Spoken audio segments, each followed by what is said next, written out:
How's it going, everybody? This is the Nitty Gritty. My name is Chad. With me, as usual, is Leonard. This is a show about wrestling. Today, we will be talking about Hulk Hogan.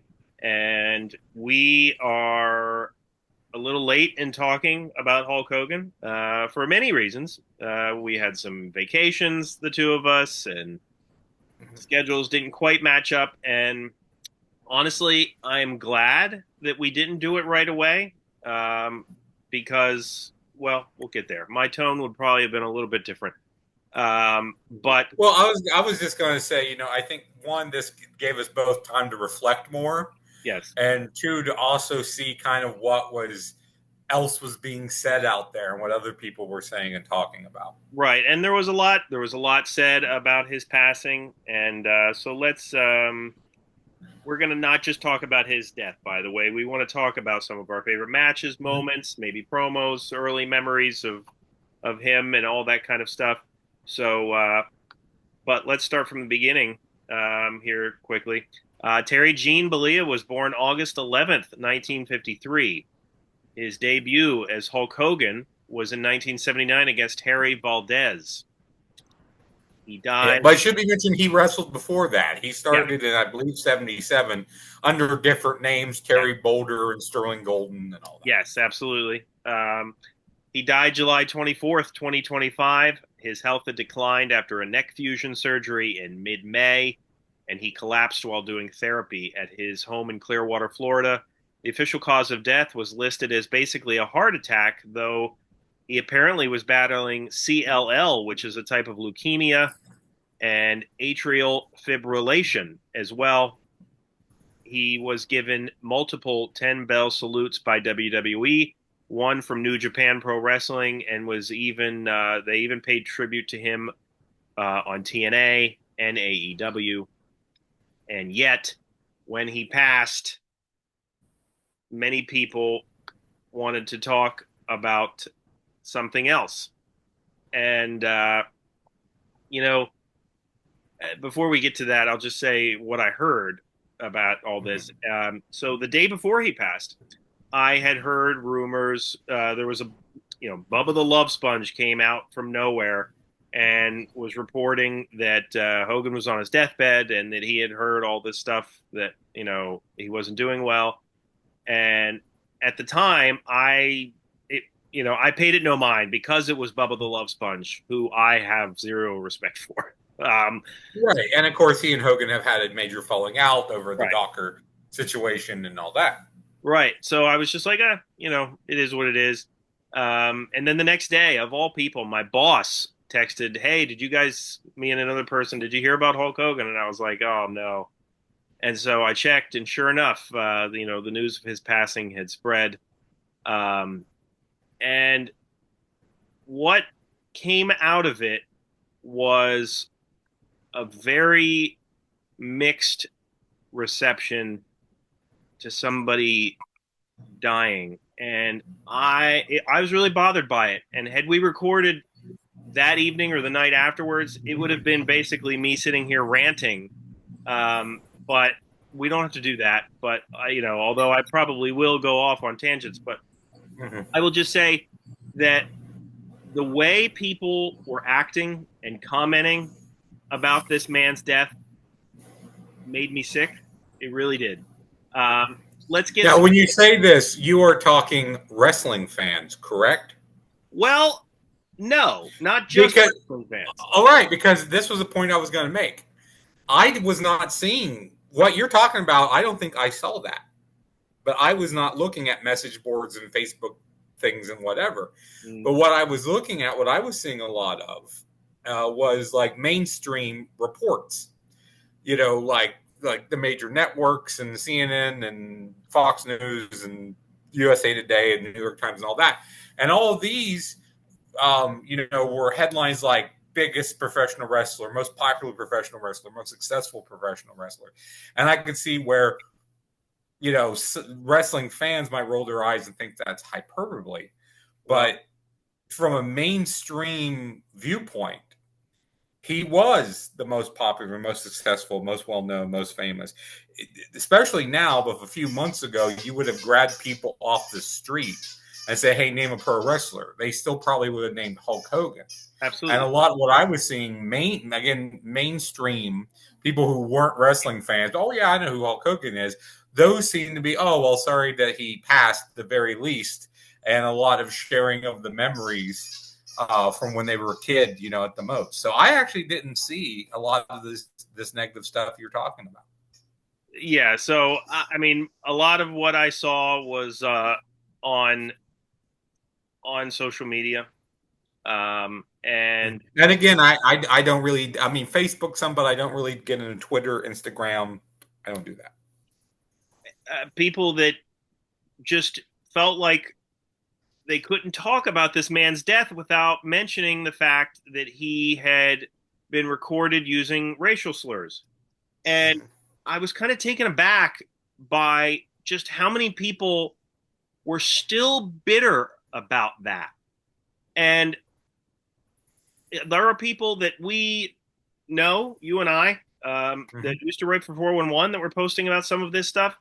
And, there were people that I read that were celebrating this man's death. And I just, I didn't understand it. Like, now let's, touch base on this very quickly. Mm-hmm. I don't think he did. Was it a mistake? What he said? Absolutely, absolutely was a mistake. Do I think that he should have handled the apology afterwards, or lack thereof, from what I heard, better? Absolutely, yes. I think that was not handled the way it should have been. They were mistakes. He is a flawed person, but I also think that the response I was seeing from many of these people was very hypocritical. Number one, I'm not the only person to say all this, by the way. Kevin Nash used some colorful language, basically telling people to shut the f up. To think of this man's friends and his kids, and it just didn't make sense to me why people were so hung up on this, because I feel like most people know that he said certain things, but really probably don't know the context of it. And I'm not saying that this makes it right, but this was, number one, illegally recorded. Number two, it was during a time when, at least it was about to happen, he and his wife were going to be going through a major divorce. And number three, this was before all of his more than a dozen back surgeries. So from what I heard from Eric Bischoff, the guy could barely walk at this time. All this to say, mistakes were made, but it's a little bit more complicated than what people were saying, which is just he's a POS, he's this, he's that. I didn't know the man. I never met him. So I can't say whether he's a POS or not. Most of the comments I read from people that worked with him for more than 2 decades said that what they read and what they've heard did not match the person that they knew all the years that they were in the wrestling business. This is people that were both white and black, by the way.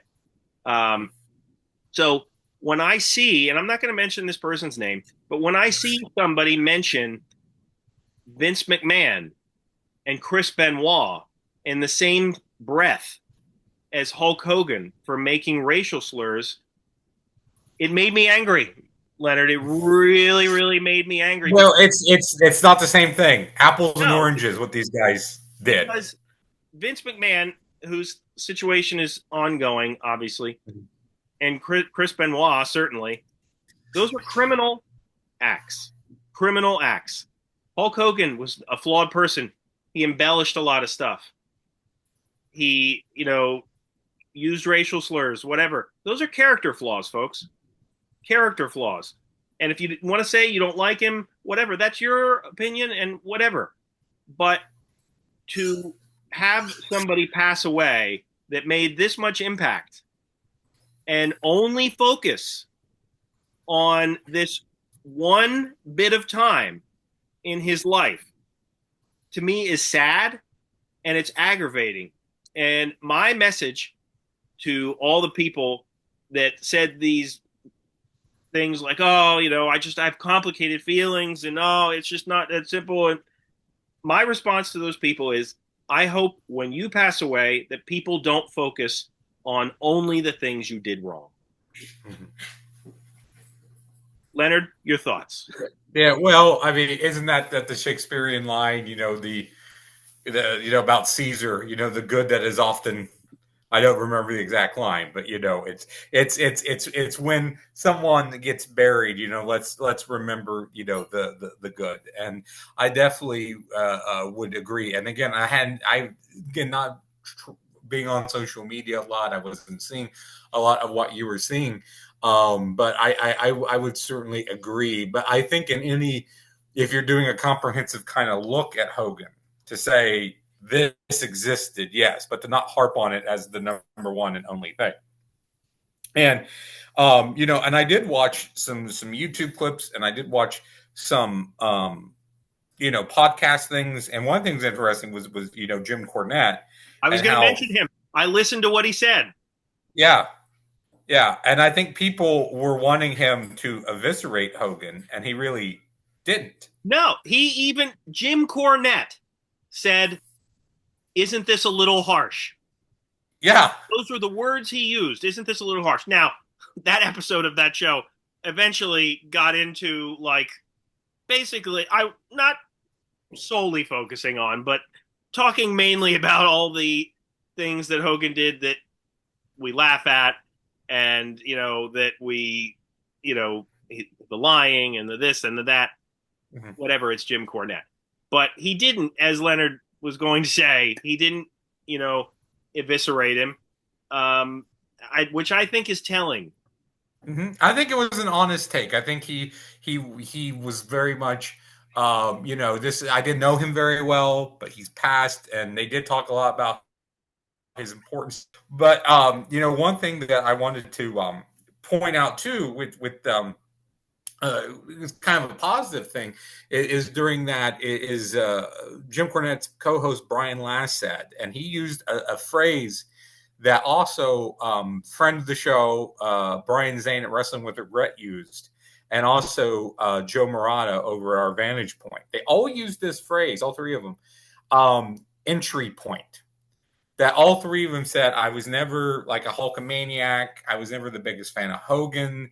But he was an entry point for so many people in the world of professional wrestling. And Zane said, I might not be doing what I'm doing now if it wasn't for Hulk Hogan. We may not be sitting here talking now if it wasn't for Hulk Hogan, because everything he did.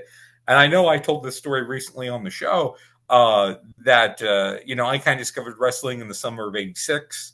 My 8th birthday in January, my birthday cake was done up like the big blue steel cage from WrestleMania 2, and it had Hulk Hogan and King Kong Bundy Thumb wrestlers. And I was watching the cartoon and eating the cereal, anything with Hogan on it I wanted. And that changed about summer of '87. I started liking Randy Savage more and Ricky Steamboat more, and I started watching NWA more, and I got into Ronnie Garvin. That was his biggest push against Flair. And so I was never really a Hulkamaniac after that point, but he was the entry point. So those are one of those things I wanted to ask you, kind of switching gears, maybe more positive now, is what do you think of that concept, that idea that even if you wouldn't consider yourself a Hulkamaniac, that the idea of Hulk Hogan and the fact that he was responsible for two of the biggest boom periods in wrestling, the idea that he's an entry point? I mean, absolutely, it makes sense. I mean, because if he's not an entry point to a wrestling fan, I would have some follow-up questions, which is one, how old are you? And, two, if it wasn't him, then who was it? Because, I got into wrestling through a family member whose favorite wrestler, my brother, was Dusty Rhodes. I was going to say, if it wasn't Hogan, Rhodes might be the guy, especially if you lived in Florida, you lived in the South. And so after that, though, I was a Hulkamaniac. Like, I mean, my gosh, I worshipped this man, and I had everything that regarding Hulk Hogan. I mean, I watched him every week, and I couldn't get enough, truly. So yeah, I mean, he is the reason that I stayed a wrestling fan. I had, vehement, like vicious arguments with people leading up to WrestleMania 6 that he wasn't going to lose, and all this kind of stuff. Um, but yeah, and I mean, he's the reason that I stayed a wrestling fan for as long as I did, and probably, I had some lulls there, but like probably is the main reason he and Stone Cold for getting back into it when I did. So yeah, I mean, it makes sense that he's an entry point. I mean, this is somebody that was on the cover of Sports Illustrated, who was in movies, who was on talk. Hosted Saturday Night Live. Yeah, I mean, like he was everywhere, and like you said earlier, he is a household name, and I think that term maybe gets thrown around a lot too much these days. But if it's somebody like you said who never watches wrestling, do they know who the person is? They know who Hulk Hogan is. Mm-hmm. The same way, today, because of crossover appeal, you might, people know who John Cena and The Rock are, people like that. Right. But back in the 80s and early 90s, it was pretty much just Hogan. Mm-hmm. So yeah, I mean, my goodness, I wasn't one of the people who wrote in when Earthquake crushed his ribs. No. I wasn't that like, oh, I have to find out. I have to write, the Hulkster card. Like, yes, no, I did not do that either. But a lot of people did, and I'll tell you one thing tonight, just to do it. I was watching WWE from the Vault channel, and they had posted the entire DVD of like the Hulk Hogan unreleased DVD. Yep, I have it here somewhere. Yeah, it's good stuff. And one of the matches I was watching before I had to turn off and go do some things was against Kamala, and he stole Kimchi's hat and was wearing the hat and was doing all the poses. And it's like 10 minutes of posing. And the crowd is going bananas the whole time. And I'm like, there is nobody today. Now, at one point, The Rock was there, I think, but not now. But there's nobody who, and again, not, me, I'm kind of harping on new wrestling. But, there's these guys in AEW who are doing triple jump moonsaults to the floor to get a pop, and Hulk Hogan raises an eyebrow and gets a louder pop that's longer sustained. And it's knowing how to work a crowd, and it's knowing how to portray a character. And despite what you say about his in-ring work, I mean, stuff like that, he was one of the best. Yeah, I mean, his in-ring work, he did what he had to do while he was in the States, and we'll get to that in a bit. But yeah, there's nobody today that could stand in the ring for that long at the end of their match and pose. And the crowd would be like, oh, yeah, we want more of this. But when I was younger, they released a series of videos called Hulkamania Volume 1 through 6, whatever it was. And they were all like pretty much like the same type of match. Like it was, Hogan defeating all these guys. And I ate it up. And the posing, like, like Gorilla Monsoon would comment, like the Hogan must pose thing. Like these are things that happen for years, and I had every VHS tape you could imagine and would watch them on repeat. But yeah, there's nobody today, even the most popular people, that could do that. Like Austin and Rock probably were definitely. Because Rock would do that, and Austin would do the beer drinking bit and all that. But yeah, today, I think the idea of working the crowd is almost frowned upon to a certain extent in favor of like, oh, let's get more moves in. One person, like, I didn't think I was going to mention AEW truly, but I would say one person that is very good at milking the crowd is MJF. Yes. But like you could probably count on one hand in every company the amount of people that are really good at working the crowd to the point where like we kind of dig it as a fan. But Hogan had that ability, and his matches were not technically classics like Ric Flair, but he did what he had to do. and he stayed a That's a very, long time. I would say that's a very important point. He did what he had to do because, I don't know if I've ever heard Hogan say it specifically, but I know I've heard Kevin Nash say it. Is Hogan was very smart in the ring and worked smarter, not harder.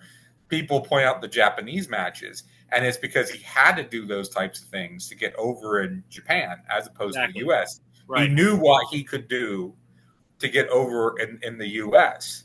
Right. And I remember Nash said the first time he actually wrestled Hogan when they locked up, he kind of cinched it a little tight because he, wanted to impress Hogan. And when he did that, Hogan said, hey, ease up, brother. We've already got their money. And one may think that's a callous thing to say about your fans, but again, what we're saying, Hogan worked Hogan matches, and those matches worked. At one point, I suggested to you that maybe we would rank his WrestleMania matches, and that's still something we could do, like in the future for Yeah. WrestleMania season next year. But I was kind of thinking of someone, looking at someone. There's trash ones on the bottom, like against Yokozuna at WrestleMania 9, Sid at 8. Right. But like everything, like the top 8 or so, you like looking at them or thinking about them, like they're much better than they look on paper. I have a soft spot for Bundy at WrestleMania 2, against Slaughter at 7, Warrior at 6, even against Savage at 5 and Andre at 3. That these matches, when you watch them, come across much better than they would seem on paper. Yeah, absolutely. And I think that when you're ranking WrestleMania matches in general, not just Hogan's, I think that you go to his for at least a couple, because not only were some of them genuinely good matches, but they were spectacles. They were entertaining, and you had to watch it, even if it was like, okay, who cares if this psychology is perfect here or whatever. You wanted to watch it. Like, and one of you talked about Kevin Nash and him working together. And like, one of the things that I often heard Hogan say in interviews, especially with newer people, is, oh man, working with that guy was easy. And like at one point he had to clarify, like, he doesn't mean like easy in a bad way. It's just that it was like, he would say with Chris Jericho, for example, like working with him was a night off. He would like put me with him all the time because, these guys meshed with his style really well. And, he didn't have to, I don't know how many times Hogan carried matches like Flair did, but it just goes to show that even as he got older, like he still not only was going to wrestle his style of match, but he was still very smart in the ring, even when his body was maybe not as limber as it once was. Right, even that. I mean, the TNA stuff, but that last WWF run, WWE run, and again, one match I didn't mention was against The Rock at WrestleMania 18.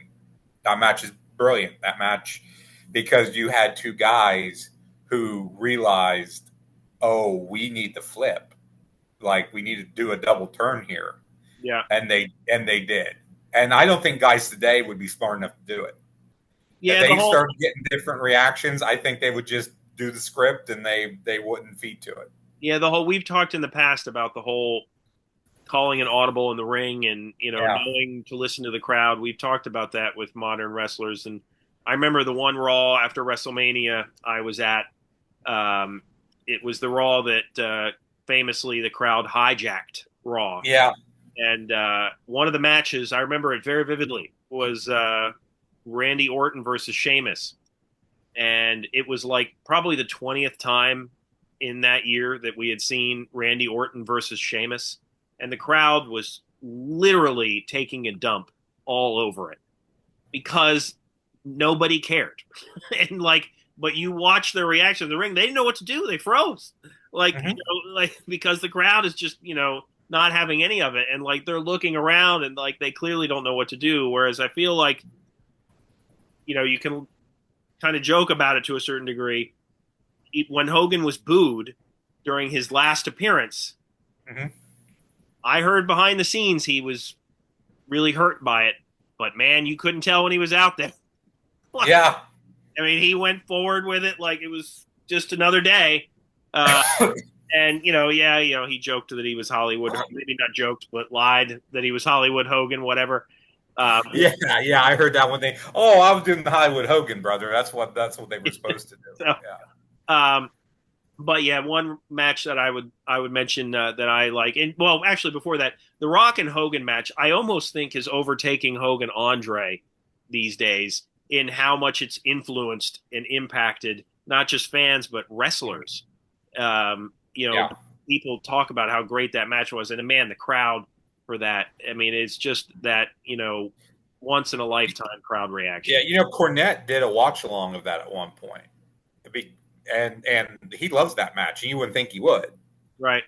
But he does, because I think it came up something about how Meltzer put like 2,000 AEW matches above that, right, as, like being good, and that was commented somewhere, and then they watched it and commented on it. But yeah, I would definitely say if we were going to rank them, like The Rock at 18. Andre at 3, Savage at 5, and Warrior at 6 would probably be my top 4. It's tough. And I'd have to really sit down and sort the ranking. But I have a soft spot for he and Vince McMahon at WrestleMania 19.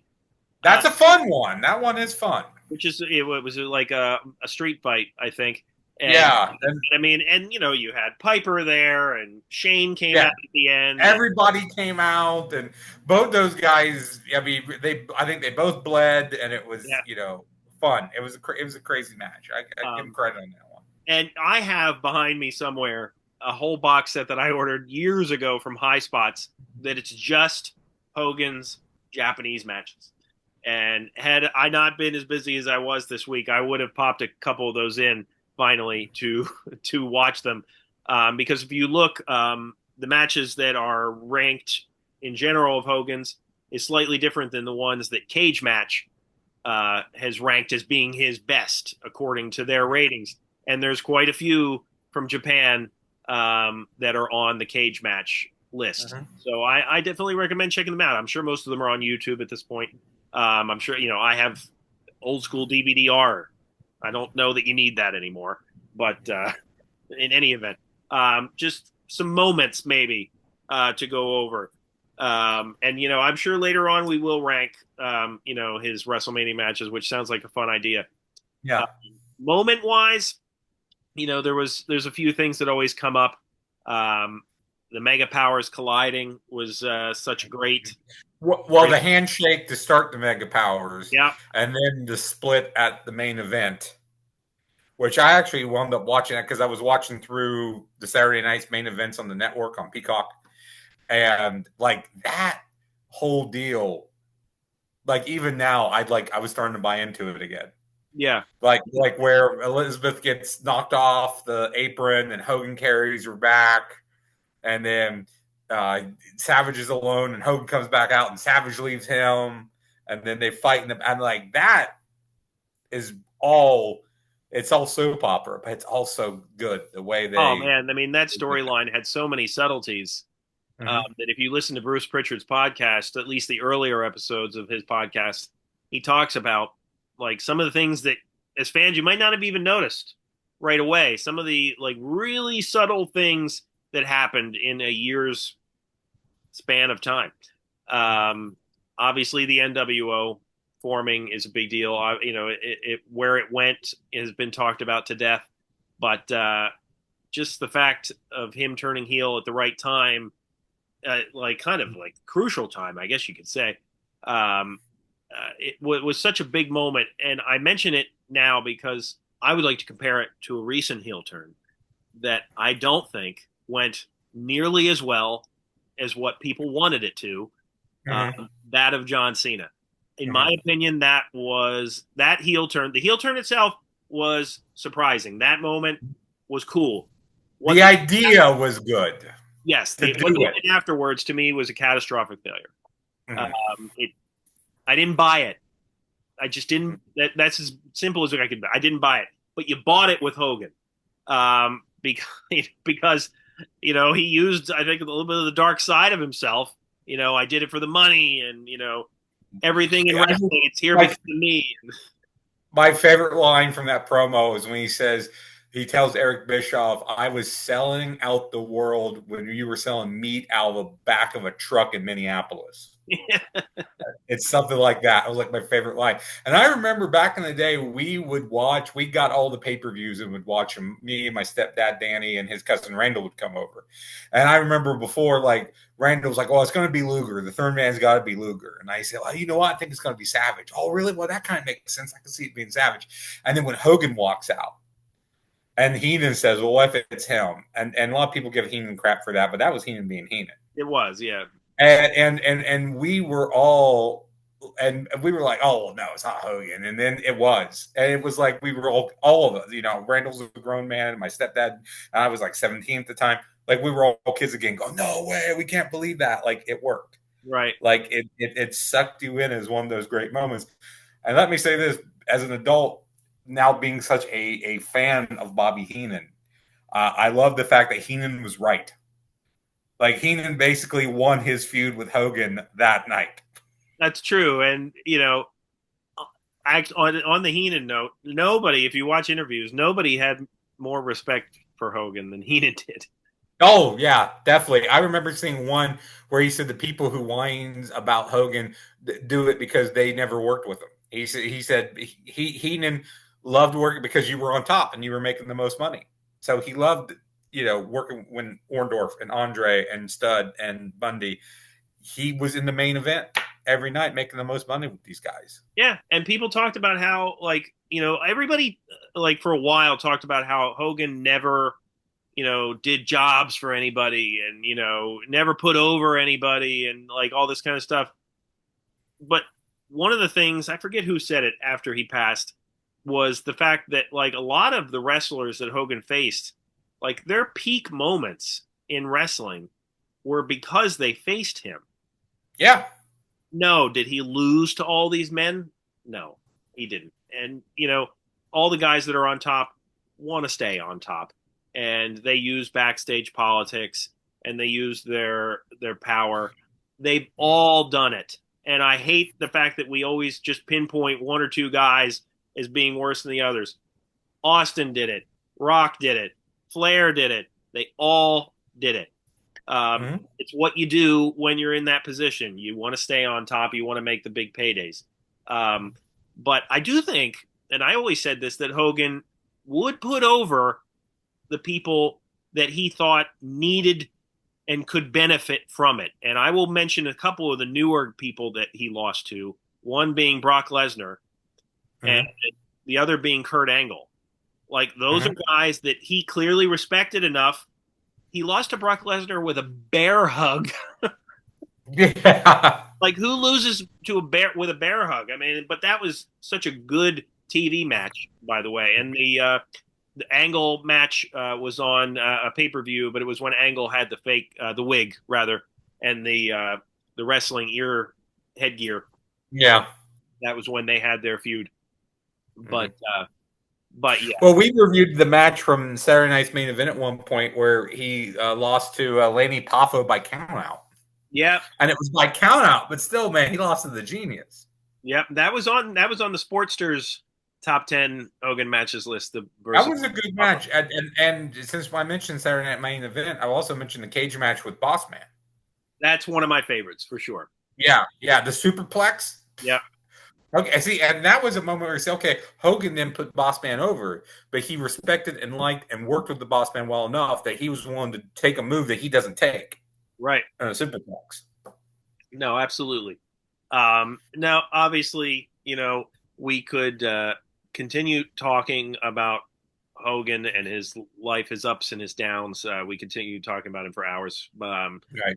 But, hopefully we can look back at his legacy and appreciate it. I think that since that initial mixed reaction, the outpouring of affection from wrestlers, people like Devon Dudley and, Mick Foley and all these people, not that you wouldn't necessarily expect. I think that we look at it now as just appreciating the legacy, remembering the good times. So on that note, I will also mention one of the things that I keep reading about, which I just think is silly, is the whole, fact, the unionization thing that he, stopped. Oh yeah, he ratted Ventura out to Vince, Like, and look, yes, I'll take it what I've heard as being the truth that he ratted out Jesse to Vince. If it were going to happen, it would have happened after that. But Jim Ross has said many times, good luck getting wrestlers to agree where to eat. right, yeah. To form a union. So, like, these are the types of things that can we just put it to bed and, like, let it. I think as the years go by, these types of things are going to slide more, and I think his legacy will go back to being not saying that we should whitewash or cover up or forget the negative aspects. Oh no, I But I think his legacy will continue. I think more people will view the matches and the promos, and I think an appreciation hopefully will develop more. Yeah, absolutely. So let us know what some of your favorite matches of Hulk's were. I'm sure we'll do other Hogan themed topics in the future. Let us know what you thought about the reaction to his death. Any of my comments, please comment. Let me know. You can find me on Facebook if it's somebody that Leonard and I know from our past 411 days. But check out our other episodes as well.